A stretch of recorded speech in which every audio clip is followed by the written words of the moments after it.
તો આ દેશમાં તો બહુ મોક્ષ બાકી છે. અને અમે આ ગામના આવ્યા હતા બધા 10, તો બધા એવા મોક્ષ બાકી બધા તેડવા આવ્યા હતા કે આવો આવો. હા, લિસ્ટર જે હોય એવા ગામના હરીફું તો ખબર પડ્યા એટલે બધા આવે છે. આ મોક્ષ ભાઈ અહીં બહુ છે, આખા દેશ કરતા અહીં મોક્ષ ભાઈ, કારણ કે સંતનો રોગ નહીં દે એટલે રહી જાય. ખેતર ખેડાવી નાનું. હવે ખેડવાનો વખત આવી ગયો છે. નવા સંતો ઇંગ્લિશ ભણેલા પાછા. હવે અપ કન્ટ્રીની અંદર એવું બનેલું કે 6/6/1970 રોજ સ્વામીને લેસ્ટર જવાનું હતું. અને લેસ્ટરના હરિભક્તોનો ભાવ હતો, કારણ કે લેસ્ટરમાં પણ હરિભક્તો બધા એ વખતે બહુ રહેતા હતા. અને આ પ્રતિષ્ઠા પ્રસંગે પણ 3 કોચની અંદર 200 હરિભક્તો આવેલા. એટલે એ જમાનામાં તો એ વખતે કહે છે કે લેસ્ટર જતા એમાં ગુણભાવીના સત્સંગી બધા હોય, તો વચ્ચે બેનબરી ગામ આવે.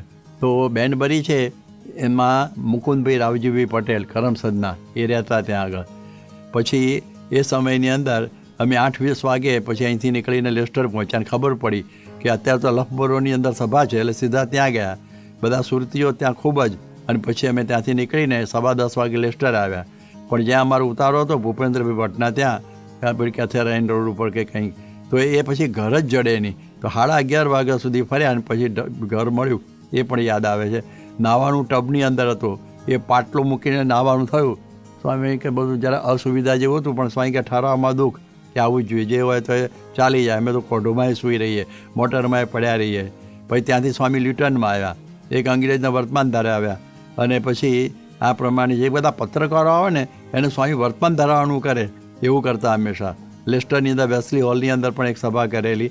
એ પૂર્વે ડાયાબી પટેલના ઘેર ત્યાં હંમેશા સભા થતી હતી. કેથેરાઇન રોડને એકબીજા રોડના જંકશન ઉપર એ પ્રમાણે એમનું ઘર છે. એટલે એ પ્રમાણે આ રીતે અમે આ બધા અપ કન્ટ્રીની અંદર આટલું ફરેલા.